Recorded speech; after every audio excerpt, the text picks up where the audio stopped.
ওটা হচ্ছে কি শুনি? এ হিঁদুর গা ব্রাহ্মণ জমিদার, সে খেয়াল আছে?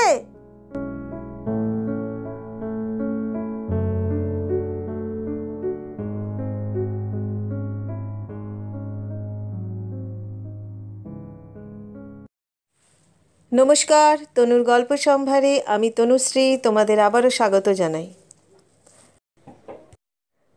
আজ আমি তোমাদের পাঠ করে শোনাব কথাশিল্পী শরৎচন্দ্র চট্টোপাধ্যায়ের মহেশ।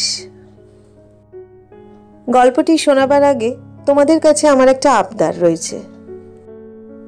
যদি গল্পটা ভালো লাগে তাহলে একটা লাইক করে দিও এবং তোমাদের পরিচিতদের সাথে ও পরিজনদের সাথে অবশ্য করে শেয়ার করো। তোমাদের সহযোগিতা আমাদের আরও উজ্জীবিত করবে নতুন নতুন গল্প তোমাদের সামনে তুলে ধরতে।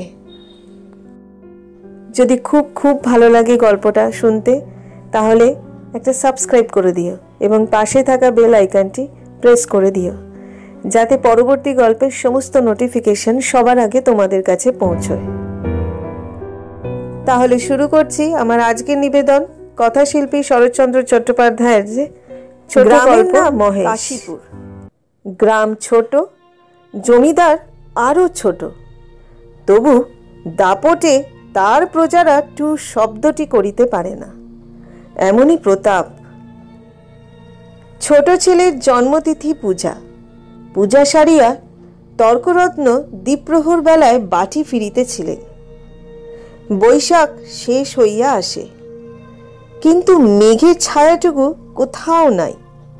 অনাবৃষ্টির আকাশ হইতে যেন আগুন ঝরিয়া পড়িতেছে। সম্মুখে দিগন্তজোড়া মাঠখানা জ্বলিয়া পুড়িয়া ফুটি ফাটা হইয়া আছে, আর সেই লক্ষ্য ফাটল দিয়া ধরিত্রীর বুকের রক্ত নিরন্তর ধোঁয়া হইয়া উড়িয়া যাইতেছে। অগ্নিশিখার মতো তাহাদের সর্পিল ঊর্ধ্বগতির প্রতি চাহিয়া থাকিলে মাথা ঝিমঝিম করে, যেন নেশা লাগে। ইহারই সীমানায় পথের ধারে গফুর জোলার বাড়ি। তাহার মাটির প্রাচীর পড়িয়া গিয়া প্রাঙ্গণে আসিয়া পথে মিশিয়াছে এবং অন্তঃপুরের লজ্জা সম্ভ্রম প্রতীকের করুণায় আত্মসমর্পণ করিয়া নিশ্চিন্ত হইয়াছে। পথের ধারে একটা পিটালি গাছের ছায়ায় দাঁড়াইয়া তর্করত্ন উচ্চ কণ্ঠে ডাক দিলেন, ওরে ও গোফরা, বলি ঘরে আছিস? তাহার বছর দশেকের মেয়ে দুয়ারে দাঁড়াইয়া সাড়া দিল, কেন বাবাকে? বাবার যে জ্বর। জ্বর? ডেকে দে হারামজাদাকে, পাষণ্ড ম্লেচ্ছ। হাঁক ডাকে গফুর মিয়া ঘর হইতে বাহির হইয়া জ্বরে কাঁপিতে কাঁপিতে কাছে আসিয়া দাঁড়াইল। ভাঙা প্রাচীরের গা ঘেঁষিয়া একটা পুরাতন বাবলা গাছ, তাহার ডালে বাঁধা একটা ষাঁড়। তর্করত্ন দেখাইয়া কহিলেন, ওটা হচ্ছে কি শুনি? এ হিঁদুর গা ব্রাহ্মণ জমিদার, সে খেয়াল আছে? তার মুখখানা রাগে ও রৌদ্রের ঝাঁঝে রক্তবর্ণ, সুতরাং সে মুখ দিয়া তপ্ত খরবাক্যই বাহির হইবে। কিন্তু হেতুটা বুঝিতে না পারিয়া গফুর শুধু চাহিয়া রহিল। তর্করত্ন বলিলেন, সকালে যাবার সময় দেখে গেছি বাঁধা, দুপুরে ফেরবার পথে দেখছি তেমনই ঠায় বাঁধা। গো হত্যা হলে যে কর্তা তোকে জ্যান্ত কবর দেবে, সে যে সে বামুন নয়। কি করব বাবা ঠাকুর, বড় লাচারে পড়ে গেছি। কদিন থেকে গায়ে জ্বর, দড়ি ধরে যে দুখুটো খাইয়ে আনবো তা মাথা ঘুরে পড়ে যাই। তবে ছেড়ে দে না, আপনি চড়াই করে আসুক। কোথায় ছাড়বো বাবা ঠাকুর? লোকের ধান এখনো সব ঝাড়া হয়নি, খামারে পড়ে। খড় এখনো গাদি দেওয়া হয়নি, মাঠের আলগুলো সব জ্বলে গেল, কোথাও এক মুঠো ঘাস নেই। কার ধানে মুখ দেবে, কার গাদা ফেরে খাবে, কেমনে ছাড়ি বাবা ঠাকুর? তর্করত্ন একটু নরম হইয়া কহিলেন, না ছাড়িস তো ঠান্ডায় কোথাও বেঁধে দিয়ে দুয়াটি বিচুলি ফেলে দে না, ততক্ষণ চিবক। তোর মেয়ে ভাত রাঁধেনি, ফ্যানে জলে দে না, এক গামলা খাক। গফুর জবাব দিল না। নিরুপায়ের মতো তর্করত্নের মুখের পানে চাহিয়া তাহার নিজের মুখ দিয়া শুধু একটা দীর্ঘ নিঃশ্বাস বাহির হইয়া আসিল। তর্করত্ন বলিলেন, ও তাও নেই বুঝি? কি করলি খড়? ভাগে এবার যা পেলি সমস্ত বেচে পেটটায় নম। গরুটার জন্য একাটি ফেলে রাখতে নেই বেটা কসাই। এই নিষ্ঠুর অভিযোগে গফুরের যেন বাকরোধ হইয়া গেল। ক্ষণেক পরে ধীরে ধীরে কহিল, কাহনখানে খড় এবার ভাগে পেয়েছিলাম, কিন্তু গ্যালোসনের বকেয়া বলে কর্তামশাই সব ধরে রাখলেন। কেঁদে কেটে হাতে পায়ে পড়ে বললাম, বাবুমশাই হাকিম তুমি, তোমার রাজত্বি ছেড়ে আর পালাবো কোথায়? আমাকে 15 বিচুলিও না হয় দাও।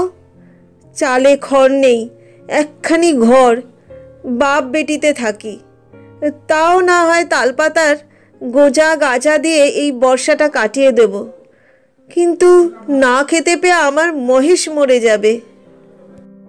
তর্করত্ন হাসিয়া কহিলেন, ইস, সাত করে আবার নাম রাখা হয়েছে মহেশ, হেসে বাঁচি নে।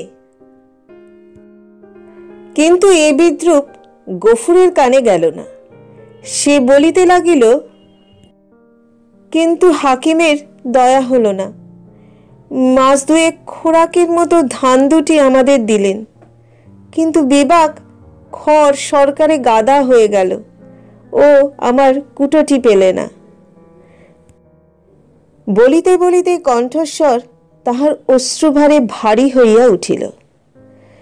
কিন্তু তর্করত্নের তাহাতে করুণার উদয় হইল না। কহিলেন, আচ্ছা মানুষ তো তুই, খেয়ে রেখেছিস, দিবি নে? জমিদার কি তোকে ঘর থেকে খাওয়াবে নাকি? তোরা তো রামরাজত্বে বাস করিস, ছোট লোক কি না, তাই তার নিন্দে করে মরিস।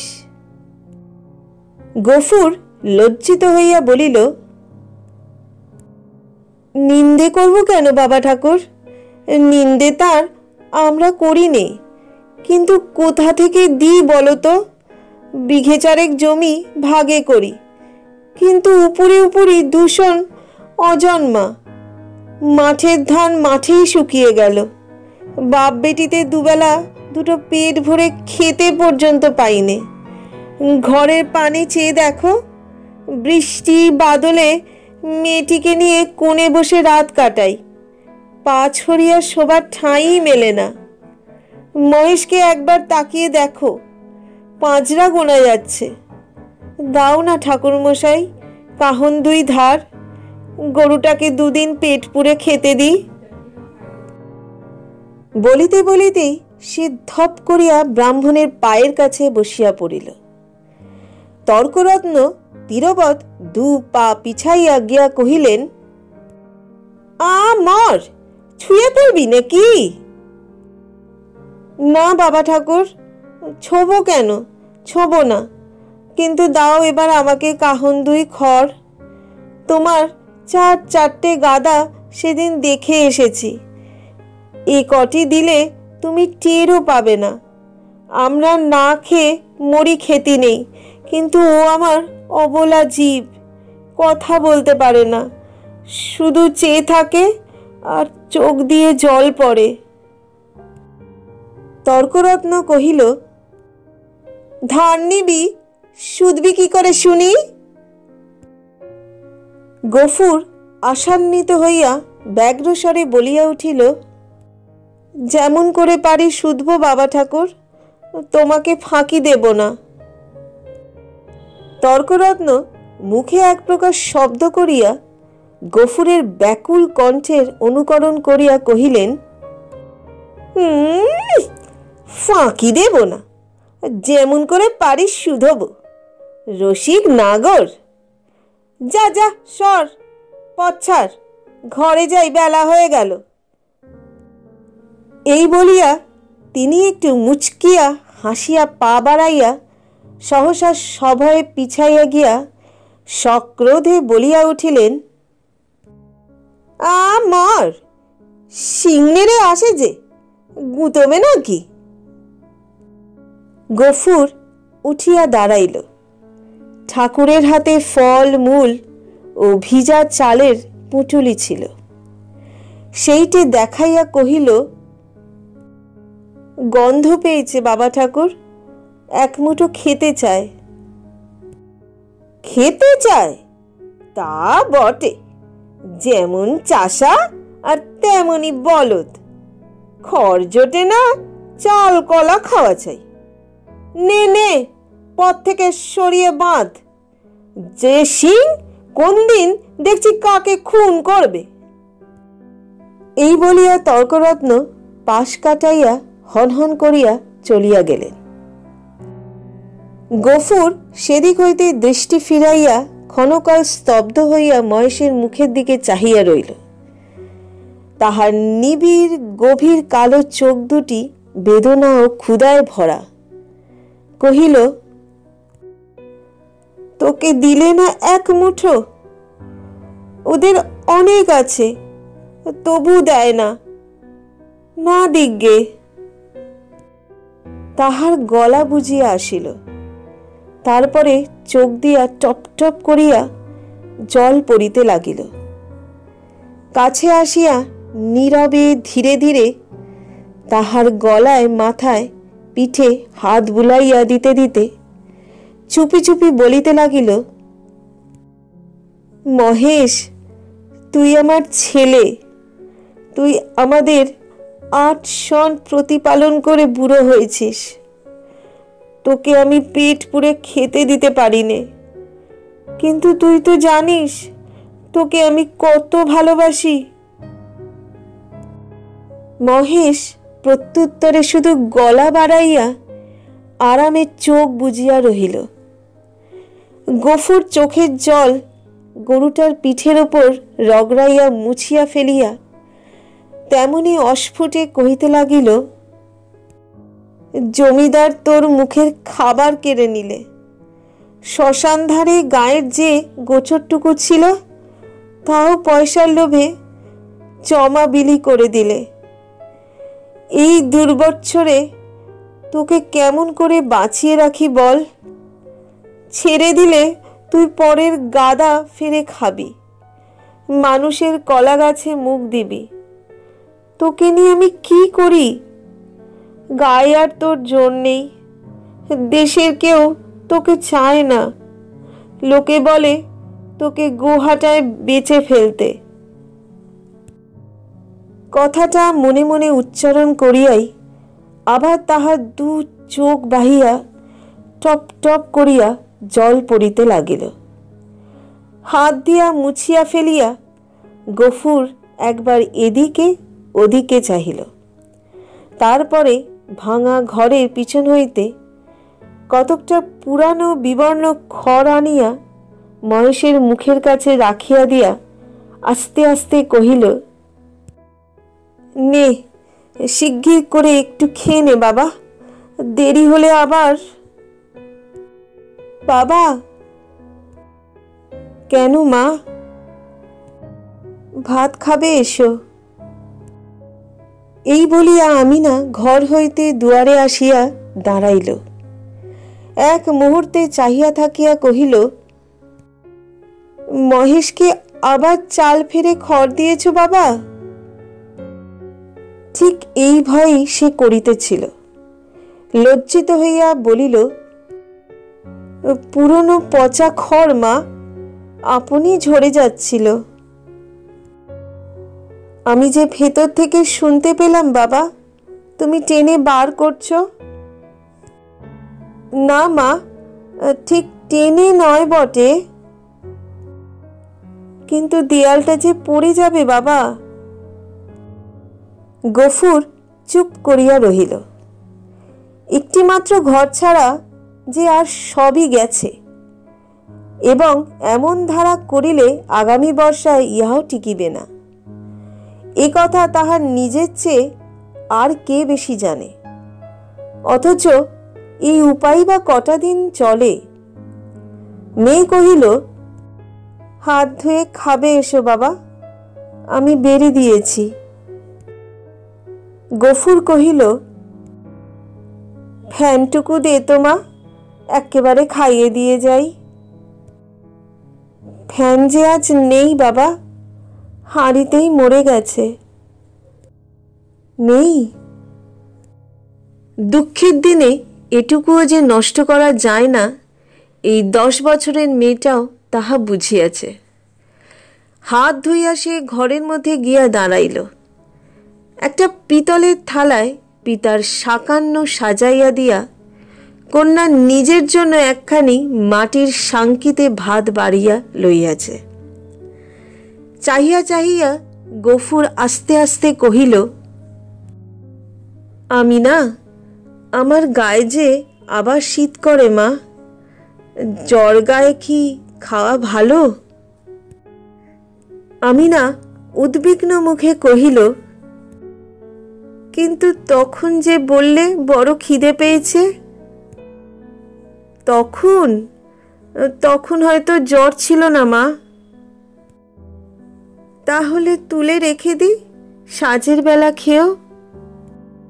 গফুর মাথা নাড়িয়া বলিল, কিন্তু ঠান্ডা ভাত খেলে যে অসুখ বাড়বে আমিনা। আমিনা কহিল, তবে? গফুর কত কি যেন চিন্তা করিয়া হঠাৎ এই সমস্যার মীমাংসা করিয়া ফেলিল। কহিল, এক কাজ কর না মা, মহেশকে না হয় ধরে দিয়ে আয়, তখন রাতের বেলা আমাকে এক মুঠো ফুটিয়ে দিতে পারবি না আমিনা? প্রত্যুত্তরে আমিনা মুখ তুলিয়া ক্ষণকাল চুপ করিয়া পিতার মুখের প্রতি চাহিয়া রইল। তারপরে মাথা নিচু করিয়া ধীরে ধীরে ঘাড় নাড়িয়া কহিল, পারব বাবা। গফুরের মুখ রাঙা হইয়া উঠিল। পিতা ও কন্যার মাঝখানে এই যে একটুখানি ছলনার অভিনয় হইয়া গেল, তাহা এই দুটি প্রাণী ছাড়া আর একজন বোধ করি অন্তরিক্ষে থাকিয়া লক্ষ্য করিলেন। 5-7 দিন পরে একদিন পীড়িত গফুর চিন্তিত মুখে দাওয়ায় বসিয়াছিল। তাহার মহেশ কাল হইতে এখনো পর্যন্ত ঘরে ফিরে নাই। নিজে সে শক্তিহীন, তাই আমিনা সকাল হইতে সর্বত্র খুঁজিয়া বেড়াইতেছে। পরন্ত বেলায় সে ফিরিয়া আসিয়া বলিল, শুনেছ বাবা, মানিক ঘোষেরা মহেশকে আমাদের থানায় দিয়েছে। গফুর কহিল, দূর পাগলি। হ্যাঁ বাবা, সত্যি, তাদের চাকর বললে। তোর বাপকে বলগে যা, দরিয়াপুরের খোঁয়ারে খুঁজতে। কি করছিল সে? তাদের বাগানে ঢুকে গাছপালা নষ্ট করেছে বাবা। গফুর স্তব্ধ হইয়া বসিয়া রহিল। মহেশের সম্বন্ধে সে মনে মনে বহু প্রকার দুর্ঘটনা কল্পনা করিয়াছিল, কিন্তু এ আশঙ্কা ছিল না। সে যেমন নিরীহ তেমনই গরিব, সুতরাং প্রতিবেশী কেউ তাহাকে এত বড় শাস্তি দিতে পারে এ ভয় তাহার হয় নাই। বিশেষত মানিক ঘোষ, গো ব্রাহ্মণে ভক্তি তাহার এ অঞ্চলে বিখ্যাত। মেয়ে কহিল, বেলা যে পড়ে এলো বাবা, মহেশকে আনতে যাবে না? গফুর বলিল, না। কিন্তু তারা যে বললে 3 দিন হলেই পুলিশের লোক তাকে গোহাটায় বেচে ফেলবে। গফুর কহিল, ফেলুক গে। গোহাটা বস্তুটা যে ঠিক কি আমি না তাহা জানিত না, কিন্তু মহেশের সম্পর্কে ইহার উল্লেখ মাত্রেই তাহার পিতা যে কিরূপ বিচলিত হইয়া উঠিত ইহা সে বহুবার লক্ষ্য করিয়াছে।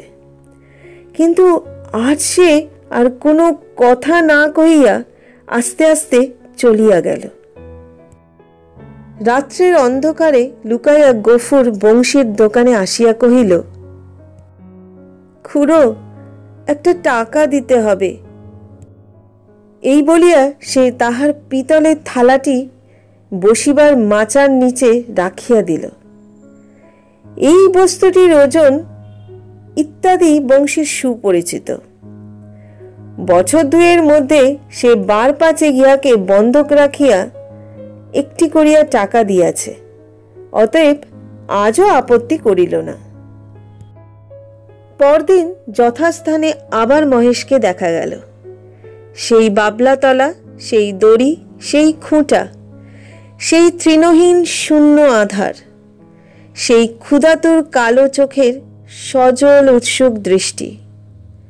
একজন বুড়া গোছের মুসলমান তাকে অত্যন্ত তীব্র চক্ষু দিয়া পর্যবেক্ষণ করিতেছিল। অদূরে একাধারে দুই হাঁটু জড়ো করিয়া গফুর মিয়া চুপ করিয়া বসিয়াছিল। পরীক্ষা শেষ করিয়া বুড়া চাদরের খুঁট হইতে একখানি 10 টাকার নোট বাহির করিয়া তাহার ভাঁজ খুলিয়া বার বার মসৃণ করিয়া লইয়া তাহার কাছে গিয়া কহিল, আর ভাঙব না, এই পুরোপুরি দিলাম, নাও। গফুর হাত বাড়াইয়া গ্রহণ করিয়া তেমনি নিঃশব্দেই বসিয়া রহিল। যে দুইজন লোক সঙ্গে আসিয়াছিল তাহারা গরুর দড়ি খুলিবার উদ্যোগ করিতেই কিন্তু সে অকস্মাৎ সোজা উঠিয়া দাঁড়াইয়া উদ্ধত কণ্ঠে বলিয়া উঠিল, দড়িতে হাত দিও না বলছি, খবরদার বলছি, ভালো হবে না। তাহারা চমকিয়া গেল। বুড়া আশ্চর্য হইয়া কহিল, কেন?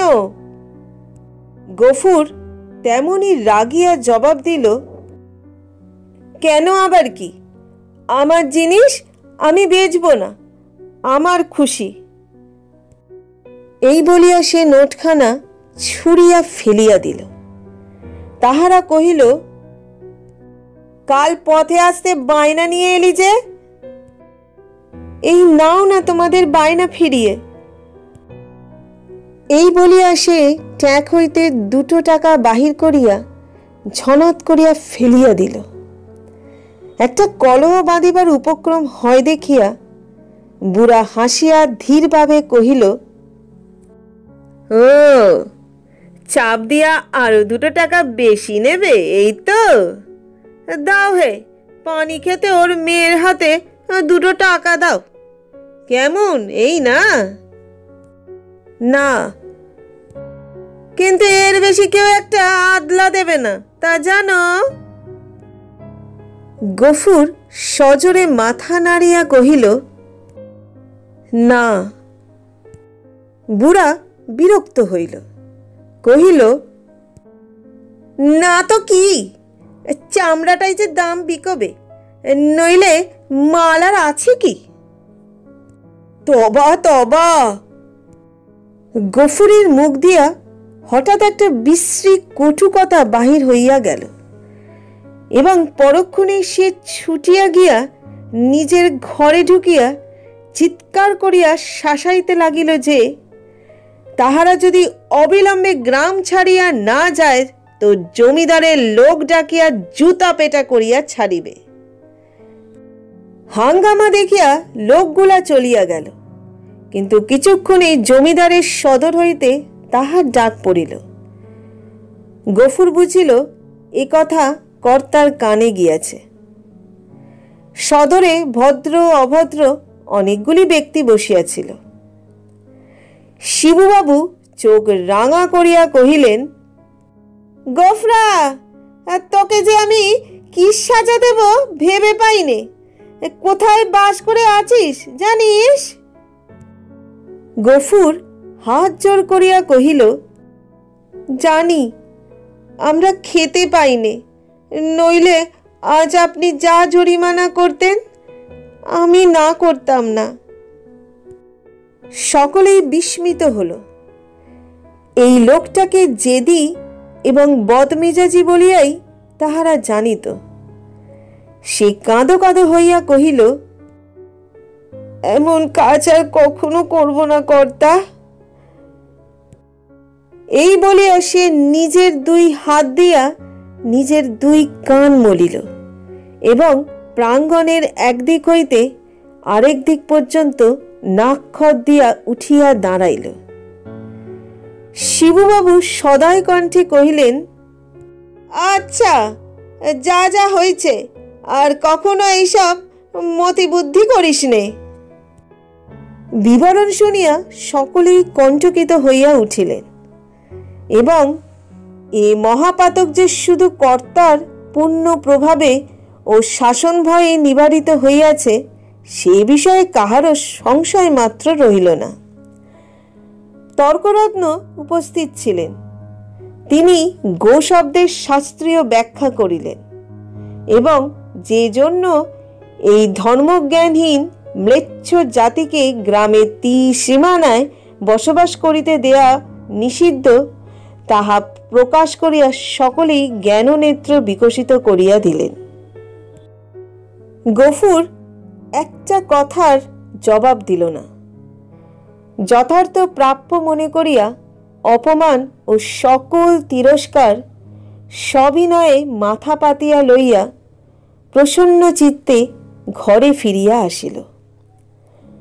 প্রতিবেশীদের গৃহ হইতে ফ্যান চাহিয়া আনিয়া মহেশকে খাওয়াইল এবং তাহার গায়ে, মাথায় ও শিঙে বারংবার হাত বুলাইয়া অস্ফুটে কত কথাই বলিতে লাগিল। জ্যৈষ্ঠ শেষ হইয়া আসিল। রুদ্রের যে মূর্তি একদিন শেষ বৈশাখে আত্মপ্রকাশ করিয়াছিল সে যে কত ভীষণ, কত বড় কঠোর হইয়া উঠিতে পারে তাহা আজিকার আকাশের প্রতি না চাহিলে উপলব্ধি করাই যায় না। কোথায় যেন করুণার আভাস পর্যন্ত নেই। কখনো এই রূপের লেশ মাত্র পরিবর্তন হইতে পারে, আবার কোনোদিন এই আকাশ মেঘভরে স্নিগ্ধ সজল হইয়া দেখা দিতে পারে। আজ একথা ভাবিতেও যেন ভয় হয়। মনে হয় সমস্ত প্রজ্বলিত নভস্থল ব্যাপিয়া যে অগ্নি অহরহ ঝরিতেছে ইহার অন্ত নাই, সমাপ্তি নাই। সমস্ত নিঃশেষে দগ্ধ হইয়া না গেলে এ আর থামিবে না। এমনই দিনে দ্বিপ্রহর বেলায় গফুর ঘরে ফিরিয়া আসিল। পরের দ্বারে জনমজুর খাটা তাহার অভ্যাস নয় এবং মাত্র 3-4-5 তাহার জ্বর থামিয়াছে, কিন্তু দেহ যেমন দুর্বল তেমনি শ্রান্ত। তবু আজ সে কাজের সন্ধানে বাহির হইয়াছিল, কিন্তু এই প্রচণ্ড রৌদ্র কেবল তাহার মাথার উপর দিয়া গিয়াছে, আর কোনো ফল হয় নাই। ক্ষুধায়, পিপাসায় ও ক্লান্তিতে সে প্রায় অন্ধকার দেখিতেছিল। প্রাঙ্গণে দাঁড়াইয়া ডাক দিল, আমিনা, ভাত হয়েছে রে। মেয়ে ঘর হইতে আস্তে আস্তে বাহির হইয়া নিরুত্তরে খুঁটি ধরিয়া দাঁড়াইল। জবাব না পাইয়া গফুর চেঁচাইয়া কহিল, হয়েছে ভাত? কি বললি? হয়নি? কেন শুনি? চাল নেই বাবা। চাল নেই? সকালে আমাকে বলিসনি কেন? তোমাকে রাত্রিরে যে বলেছিলাম। গফুর মুখ ভ্যাংচাইয়া তাহার কণ্ঠস্বর অনুকরণ করিয়া কহিল, রাত্রিরে যে বলেছিলাম? রাত্রিরে বললে কারণ মনে থাকে? নিজে কর্কশ কণ্ঠে ক্রোধ তাহার দ্বিগুণ বাড়িয়া গেল। মুখ অধিকত বিকৃত করিয়া বলিয়া উঠিল, চাল থাকবে কি করে? রোগা বাপ খাক আর না খাক, বুড়ো মেয়ে 4 বার 5 বার করে ভাত গিলবে। এবার থেকে চাল আমি কুলুপ বন্ধ করে বাইরে যাব। দে 1 ঘটি জল দে, তেষ্টায় বুক ফেটে গেল। বল, তাও নেই? আমিনা তেমনি অধমুখে দাঁড়াইয়া রইল। কয়েক মুহূর্ত অপেক্ষা করিয়া গফুর যখন বুঝিল গৃহে তৃষ্ণার জল পর্যন্ত নাই, তখন সে আর আত্মসংবরণ করিতে পারিল না। দ্রুত পদে কাছে গিয়া ঠাস করিয়া সশব্দে তাহার গালে এক চর কষাইয়া দিয়া কহিল, মুখ পোড়া হারামজাদা মেয়ে, সারাদিন তুই কি করিস? এত লোকে মরে, তুই মরিস নে? মেয়ে কথাটি কহিল না। মাটির শূন্য কলসিটি তুলিয়া লইয়া সেই রৌদ্রের মাঝেই চোখ মুছিতে মুছিতে নিঃশব্দে বাহির হইয়া গেল। সে চোখের আড়াল হইতেই কিন্তু গফুরের বুকে শেল বিঁধিল। মা মারা এই মেয়েটিকে সে যে কি করিয়া মানুষ করিয়াছে সে কেবল সেই জানে। তাহার মনে পড়িল, এই তাহার স্নেহাশীলা কর্মপরায়ণা শান্ত মেয়েটির কোনো দোষ নাই। ক্ষেতের সামান্য ধান কয়টি ফুরানো পর্যন্ত তাহাদের পেট ভরিয়া দুবেলা অন্ন জোটে না। কোনোদিন একবেলা, কোনোদিন বা তাহাও নয়। দিনে 5-6 বার ভাত খাওয়া যেমন অসম্ভব, তেমনি মিথ্যা, এবং পিপাসার জল না থাকার হেতুও তাহার অবিদিত নয়। গ্রামে যে 2-3টা পুষ্করিণী আছে তাহা একেবারে শুষ্ক। শিবচরণ বাবুর খিড়কির পুকুরে যা একটু জল আছে তাহা সাধারণে পায় না।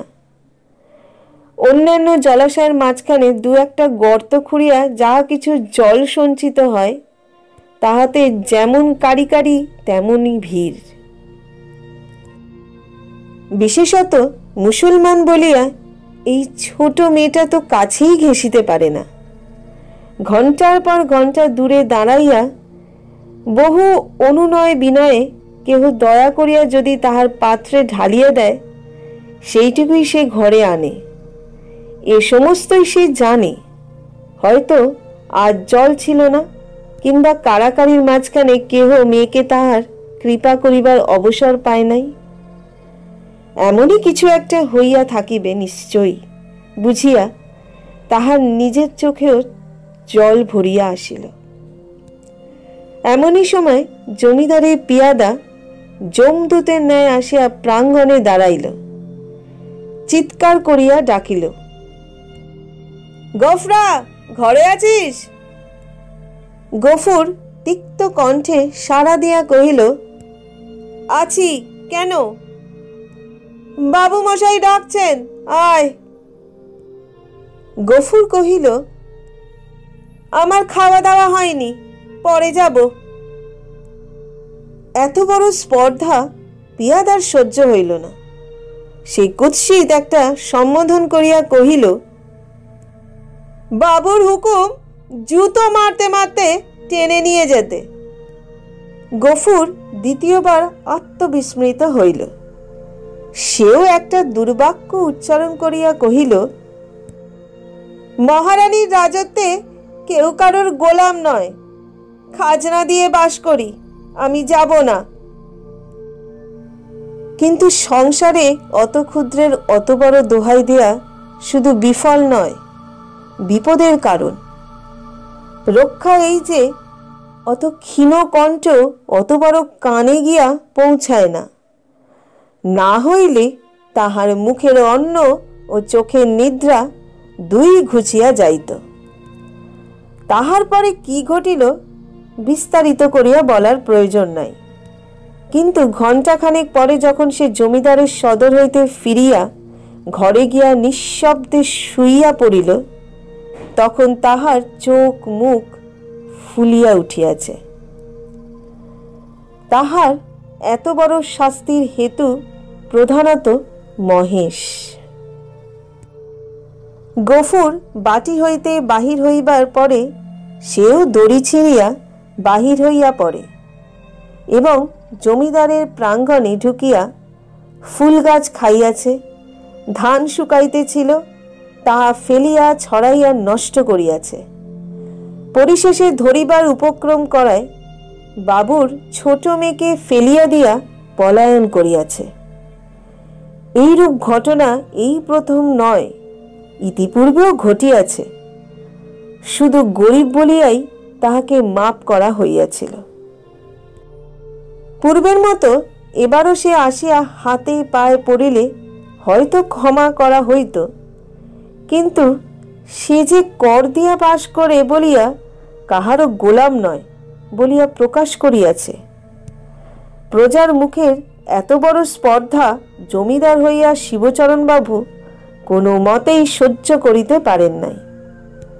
সেখানে সে প্রহার ও লাঞ্ছনার প্রতিবাদ মাত্র করে নাই, সমস্ত মুখ বুঝিয়া সহিয়াছে। ঘরে আসিয়াও সে তেমনি নিঃশব্দে পড়িয়া রহিল। ক্ষুধা তৃষ্ণার কথা তাহার মনে ছিল না, কিন্তু বুকের ভিতরটা যেন বাহিরের মধ্যাহ্ন আকাশের মতোই জ্বলিতে লাগিল। এমন কতক্ষণ কাটিল তাহার হুঁশ ছিল না, কিন্তু প্রাঙ্গণ হইতে সহসা তাহার মেয়ের আর্ত কণ্ঠ কানে যাইতেই সে সবেগে উঠিয়া দাঁড়াইল এবং ছুটিয়া বাহিরে আসিতে দেখিল আমিনা মাটিতে পড়িয়া এবং বিক্ষিপ্ত ভাঙা ঘট হইতে জল ঝরিয়া পড়িতেছে, আর মহেশ মাটিতে মুখ দিয়া সেই জল মরুভূমির মতো যেন শুষিয়া খাইতেছে। চোখের পলক পড়িল না। গফুর দিগ্বিদিক জ্ঞান শূন্য হইয়া গেল। মেরামত করিবার জন্য কাল সে তাহার লাঙলের মাথাটা খুলিয়া রাখিয়াছিল, তাহাই দুই হাতে গ্রহণ করিয়া সে মহেশের অবনত মাথার উপরে সজোরে আঘাত করিল।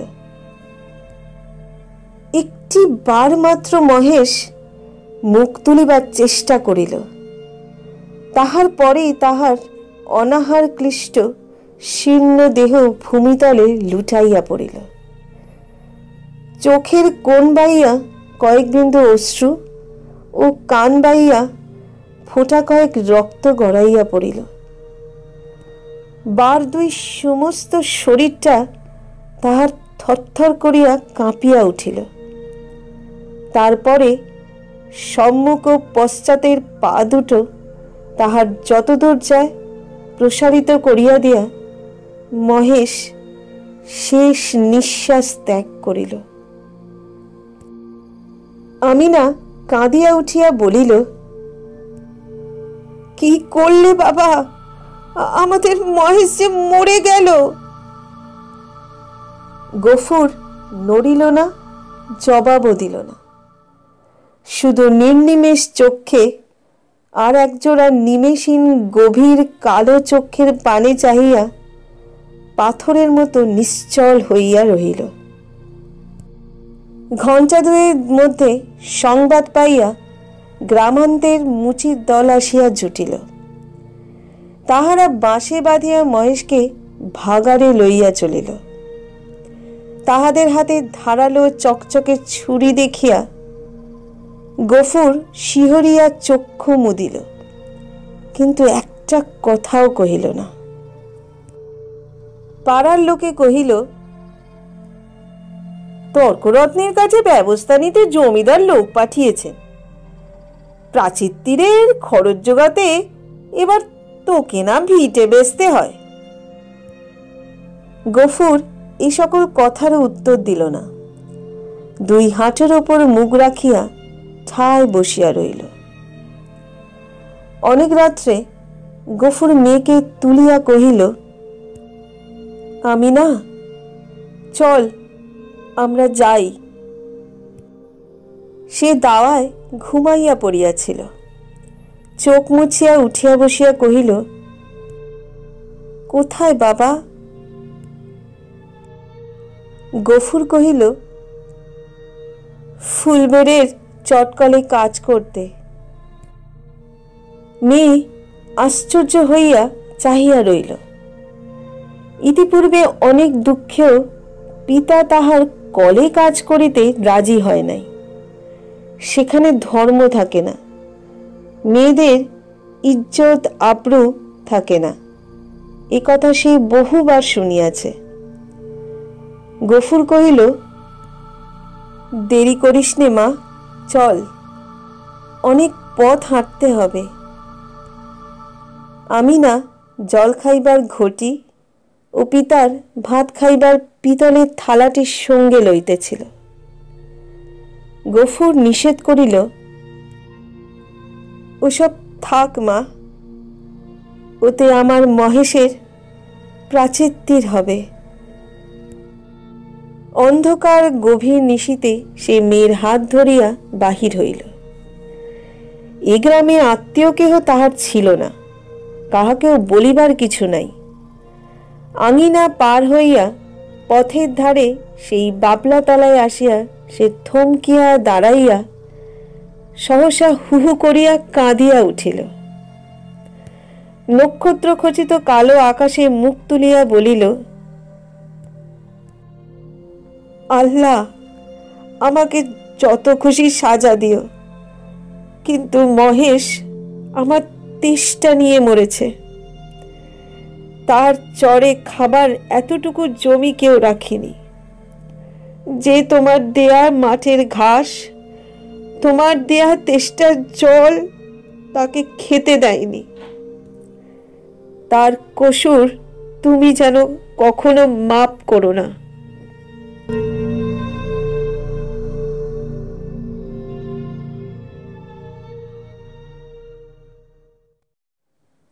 এতক্ষণ তোমরা শুনলে কথাশিল্পী শরৎচন্দ্র চট্টোপাধ্যায়ের একটি ছোট গল্প মহেশ। আজকের মতো বিদায় নিচ্ছি। আবার আসবো পরের বুধবার ঠিক রাত 8টায়। সবাই ভালো থেকো, সুস্থ থেকো এবং সুরক্ষিত থেকো।